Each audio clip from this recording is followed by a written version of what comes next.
Greetings, greetings. I want to share with you a Christmas meal for two.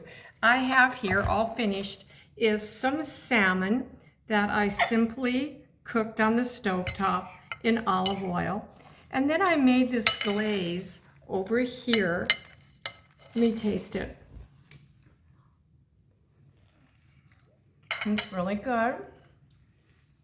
And then to make it a little festive, I just took some strawberries and a touch of raspberry, and I just kind of boiled it up and made just a thick glaze that I added to the top. I did not run it through a cheesecloth and try to get out the particles. I want that.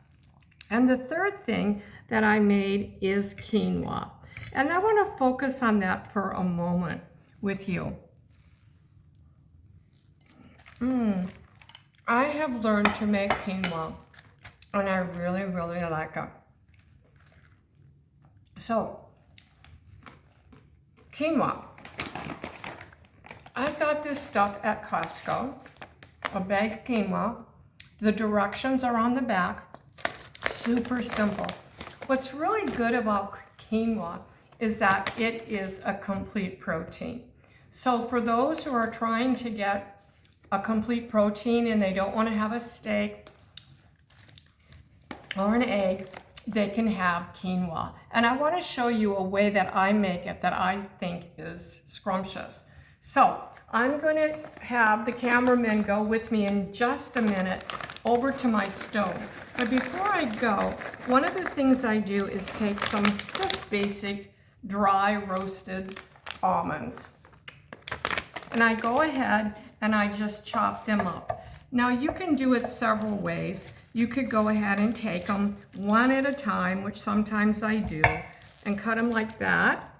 Or you could do what I'm going to do right now. For the sake of time, I'm just going to kind of chop them up, coarsely chop them up, because when you pan fry a nut, it is so delicious. And that's what you need to do with quinoa. You need to try to get some more taste to it. And I think I have found a way. I'm just really excited about this. And it's really, really easy. So we're gonna go over to the stovetop in just a moment. And I'm just gonna put my little plate of food there so you can take another look at it. And I'm going to show you how I made the quinoa. Oh, it won't take long. So there's my chopped nuts. Now let's go over here.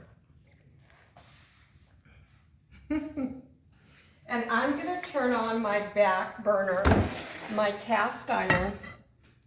You know, cast iron really heats up. And I'm going to put in it a little bit of avocado oil. That can take the heat, and this is really going to get hot.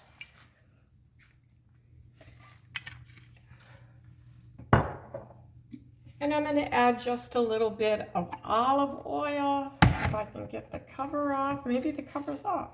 It is. I don't want to put too much. And I'm going to get it hot. And I'm going to take 1 cup of quinoa. The recipe is 1 cup of quinoa, 2 cups of water. So you don't have to do this piece that I'm doing right now, but boy, if you find quinoa to be bland, well, this might be exactly what's going to make the difference for you. So it's getting hot, and I'm going to take and I'm going to put my quinoa, and I'm going to put it a little higher. And if this takes longer than it should, we'll take a little pause. But you literally put your quinoa seed in your fry pan. And what you're going to do is brown the quinoa. And boy, does it change the taste. If you think that you want to add some butter or some ghee, you could do that. Salt and pepper. You could even add some spices, some cumin, different things. I like it like this. It kind of takes on the flavor of maybe almost like a fried potato. Maybe with a stretch, I don't know. But the first thing I'm gonna do and this is kind of the secret, I think, to delicious quinoa by Carlene, is to brown the quinoa. Now it's going to start popping here in just a little bit. Yeah. I heard a little pop. You know, if I turn it up, see how hot it is?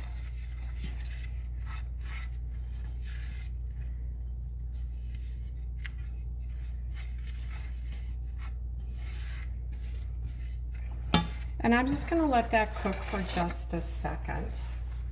I'm going to take that cup of water, H2O, because it's going to be 2 cups of water and 1 cup of quinoa.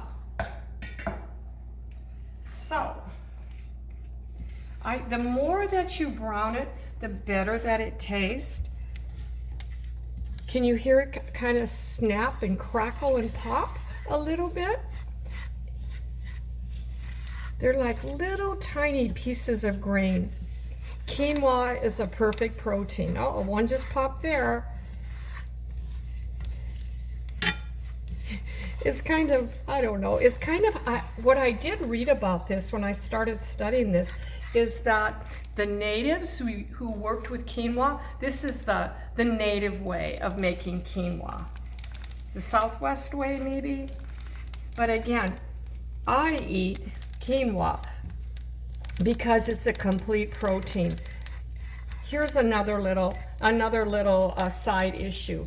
If you're worried about carbs and you're worried that quinoa has too many carbs, don't eat more than 3 tablespoons.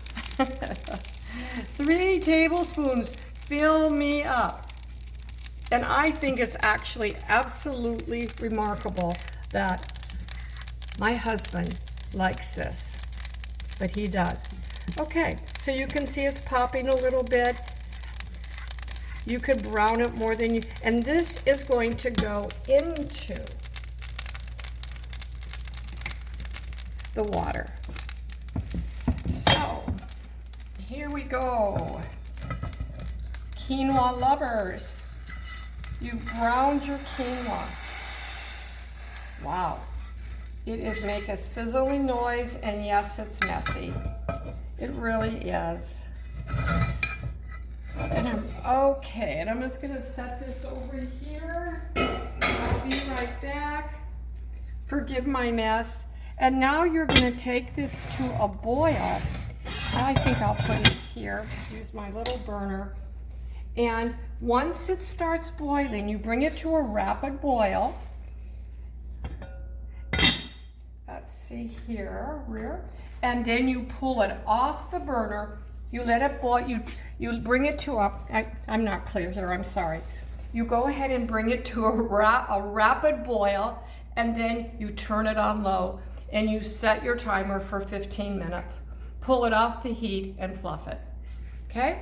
The other thing that I did that made quinoa absolutely delicious, and I can do a little bit of this right now, is I took and did the very same thing, but I added the nuts. So here they are, and you're going to put them in here, and you're going to brown those up. And you're going to sprinkle these brown nuts upon the quinoa when it's done. And you know, there's something about doing this to nuts. It makes it absolutely delicious. So we'll take a peek at these 2 things. Here is your quinoa that I have actually browned, and now it's just starting to come to a boil. When it's a full boil, I'll turn it down and let it boil for 15 minutes.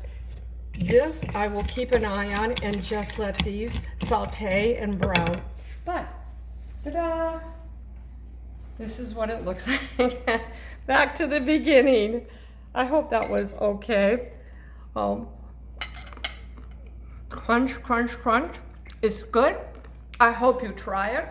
I hope you learn to love quinoa like we have in our family. It's a complete protein.